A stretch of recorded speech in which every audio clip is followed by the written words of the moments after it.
We are now talking to Giants two-time Super Bowl champion running back, Brandon Jacobs. Brandon, what's going on, my friend? Oh, nothing much, man. Thanks for having me. Oh, thanks for having me. Well, we're happy that you're healthy. I know last week you weren't feeling that well. My producer over here was telling me. How are you feeling today? Is everything okay? Still a little bit stuffy, but I'm okay. I can't complain. I'm above the sauce, so I'm good. Well, speaking of sauce, the Jets got one. I know you don't like that, but he's gonna be saucing up the fields of New York Giants and Jets Stadium over there. So MetLife Stadium will have a little bit of sauce. I know it's not something that you want to hear because you're a Giants guy, but Sauce Gardner is going to be rocking here in New York for a while. All right, Brandon, you could have ran him over in your day. Sauce is a phenomenal talent. The guy's great. He went to a smaller school in Cincinnati, and he proved everybody that you can still get drafted high coming from a school like that. Doesn't have to be a Power 5 school, which I think Cincinnati is now on their way to the Big 12. Sauce was the best DB in the draft, easy. So, Brandon, why don't we go through what the Giants have done this offseason? They brought in Dable. They brought in, obviously, a new GM. The organization is going another path. Over the last couple of years, it just hasn't worked for them. Really, ever since your team has slowly but surely retired, we talk about some of the greats, Eli Manning. This isn't the same team. What were your thoughts with their draft? Obviously, adding Thibodeau and one of the best offensive linemen in this draft. And really, throughout this offseason, what stood out to you the most? Well, what stood out to me most was, one, we needed an edge rusher. So Thibodeau was going to actually be, he was one. I think he's the first guy since Jason Pierre-Paul that we kind of excited about. Definitely excited to see him roll. And I think they drafted the big lineman, Evan Neal, I think it was, right tackle.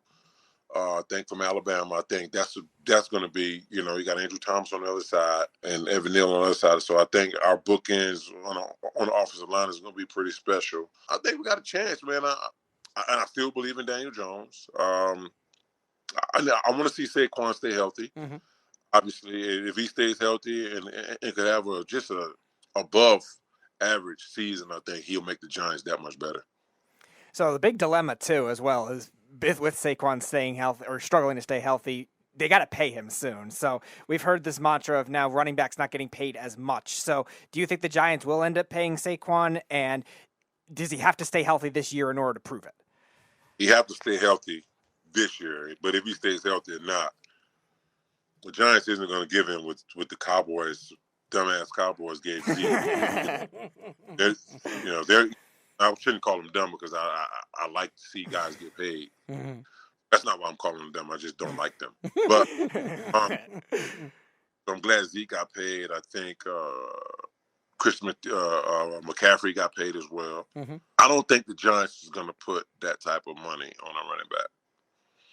I just don't. I don't think they're going to do that.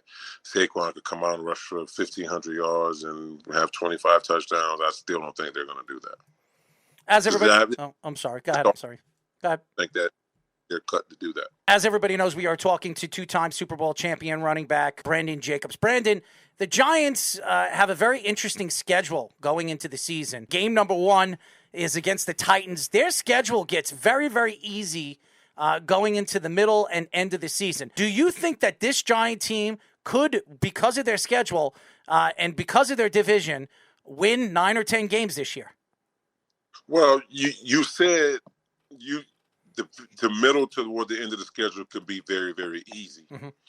But you have to realize those teams you're saying it's easy, they might be looking at the Giants the same way because we haven't had anything to smile about the last few years. So why should they feel like why should we feel like it's easy? I do think we can win 10 games. It's all about health, though. You got to stay healthy. There's always the healthiest team in the end is going to be the most successful team. It's been like that for the last 50 years in the NFL. If you can stay healthy, down the stretch, or at least be mentally and physically tough enough to play through an injury, I think your team is going to be okay. So we've seen this offseason, a lot of players forcing their way out, getting more power across the league. Now, I don't know if it'll ever get to the same level of the NBA, but can you see the NFL kind of having that level of player power with certain superstar players and key positions like that? No, I don't see that happening ever. I don't see that happening ever. Like, the NBA build power teams. I mean, they build super teams. Philadelphia Eagles tried to do that about 10 years ago, and it did not work out for them. They had everybody and their mom on their team, and they didn't even make the playoffs. I think that was actually the dream team, we allegedly. Yep. But I don't see a lot of NFL teams gravitating toward it, because to be honest, it's not that many stars. They don't have that like that many big names at each position where you can create a team like that. But I just see the NFL, to be honest with you, with the rules and the way things are going. It's going to be interesting for me to see where the league ends up in the next couple of years. Brandon, you look at the running backs that you played with. Obviously, the Earth, Wind, and Fire, what you had over there with the New York Giants when you won the two Super Bowls. And now you look at the Giants with Saquon Barkley, and everybody's trying to wonder. Everybody remembers when Saquon Barkley was drafted, he was a top 3 pick, and everybody was questioning why the Giants in the top 3, Saquon wasn't the final piece to help them win a Super Bowl. Why would you go with a running back? And you saw what the Giants did in the time that you guys dominated. You had 3 guys that helped in many different ways. Do you think the Giants have gone the wrong route when it comes to the running game, or do you think they're going the right route with Saquon Barkley? I definitely think they're going the right route with them drafting Saquon where he was drafted at was big time. Mm-hmm. I think he helped the team out. I think he rushed for what he had 1,300 yards. 1,300 yards his rookie season. Yes, yeah. Yes. Like the year after that, and did the same thing, and then he got hurt the last 2 years, coming up on year 5 for him. Correct? Mm-hmm. He's actually proved that he was worth every dime they paid him when he's healthy. The kid, I mean, he's a phenomenal talent. Still a generational talent. So I want to see what, I'm excited to see what he can do this year. And I think the Giants went the right route. Now, when I was there, we had me in the 4th round, Derek Ward in the 7th round, and Amari Pressure in the 7th round, and we ripped off 2 Super Bowls. Derek and I rushed for 1,000 yards together, the same backfield, and then me and Ahmad came close to it the year after that. So, I mean, we talking about a 4th round pick and 2 7th round picks. So you just never know. Drafting in free agency is just like pissing in the wind. You just hope. You don't really know what these guys can do. You don't know if he's just a good college player at dominating colleges. Now you're out here with grown men that got kids to feed and wives to keep happy. It is not the same. It's not the same. So you really, I think some of the only guys who can pan out as first round picks that is going to be good is edge rushers, and that's about it. So, from player to coach now, Tom Coughlin, what was he like? And do you have a great Tom Coughlin story that maybe a lot of fans don't know about? Coach Coughlin, man, is a phenomenal leader. I would not be led by anybody else. I would not go in a war with anybody else. Other than Coach Coughlin. We had it out. We had our disagreements, sometimes, but I love Coach to death, and would never pick anybody he's that guy. I remember he told me a long time ago, he said, every time Ahmad is late for anything, he was going to fire me because I'm supposed to be the leader. I'm like, what the hell is that? Where that comes from? Are you serious? You're supposed to be the leader of the group, and you're supposed to make sure your guys is on time all the time. Okay, that makes sense. Take out of my pocket. Gotcha. Makes sense. But I was on his ass from that day forward. As everybody knows, we are talking to 2-time Super Bowl champion running back Brandon Jacobs. I remember those Super Bowl teams, and what the Giants built around was the trenches. They built around the defensive line. In the first one, they had Michael Strahan and a young O.C. Umayor, and then obviously the year after, in 2011, they had Justin Tuck and then O.C. Umayor. They built around the defensive line, and they always had a very strong offensive line. Do you think that is the route and that's the way of going? Not necessarily the quarterback, the star quarterback is building around the 2 parts of their lines. That is the way to win a Super Bowl? I agree. Every other year, you get your offensive lineman. The next year, you get your edge rusher. Then you go find you a DB that the 3rd year. That's what I think, because anything offensively other than alignment, you don't know what you're going to get. You don't know what you're going to get out of a wide receiver. You don't know because you haven't been covered by top tier players every Saturday. You're going to be covered by top tier players every Sunday, Thursday, Monday. You're going to be covered by somebody that's just as physically gifted as you are. So, I think going offensive line and defensive line is always your best bet as far as drafting talent. So that whole offseason before the 2007 season, there was that whole saga with Tiki Barber before he retired. I don't know exactly how the players, what they'll be able to say with that kind of thing, but what was the surrounding noise with that and also the player interaction like when it came to when that? Tiki made the decision to retire, you mean? Yeah, like at the time, like was there any signs with him like at the end of his career when you got there? Oh, no. Tiki could have played another 2-3 years from what I saw. He rushed for 1,800 yards his last season.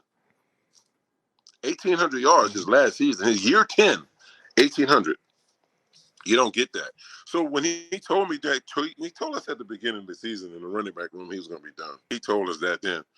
And as the season was going, I'm actually getting nervous and more nervous and nervous because now it's my turn to step up. But I'm like, Tiki, you sure you want to leave? Like, you just rushed for 1,800 yards, bro. Like, what are you leaving for? Like, that's definitely leaving on top, but I still think you got a few years in. And he said he had some other things planned and he had some other things he wanted to do. So he's definitely retiring. So, and that's what came of it, man. We never talked about it again. We wished him well, loved him to death, and we just took it over and went with it. As everybody knows, we are talking to Giants two-time Super Bowl champion running back Brandon Jacobs. Brandon, obviously you played in the NFC East for such a long time. As we know, you hate the Cowboys, you probably hate Washington, and you more than likely hate the Philadelphia Eagles. In order, who do you hate the most and why? Well, I hate the Dallas Cowboys the most. Like the most, almost to the point to where empty building, right? Nobody in the building. I kind of drop an airstrike down on it and kind of sit there and let's see what all that money Jerry got down there and how fast he can build another facility and stadium.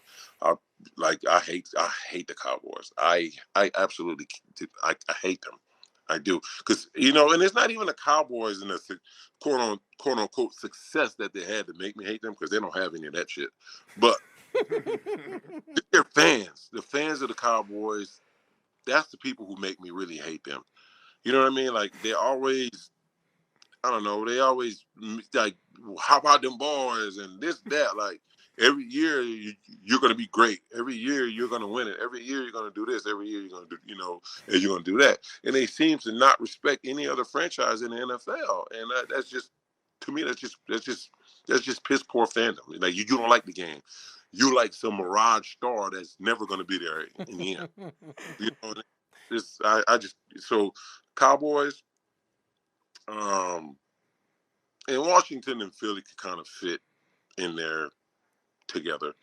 I don't really hate them as much as I hate the Cowboys because, to be honest with you, like Washington never really posed a threat to us. And Philly did at some points, but those were great football games. And I love Philadelphia fans. They're crazy. They don't have it all. They're not wrapped tight, whatever you want to call it. Like they loose cannons, and I think I like that. The loose cannons, all right. They're throwing things on the field too. Or eating crap after they win a Super Bowl. You can throw it back. It's perfectly fine. When I was the league, it will find you, but pick it up, throw it back. They tell you something disrespectful, you turn and tell them something disrespectful. I used to like playing in Philly because you never know what, like what it was you were going to get. Well, after you won the Super Bowl, would you go out in the street and try to pick up horse crap and try to eat it? Nice and clean, put his ring there.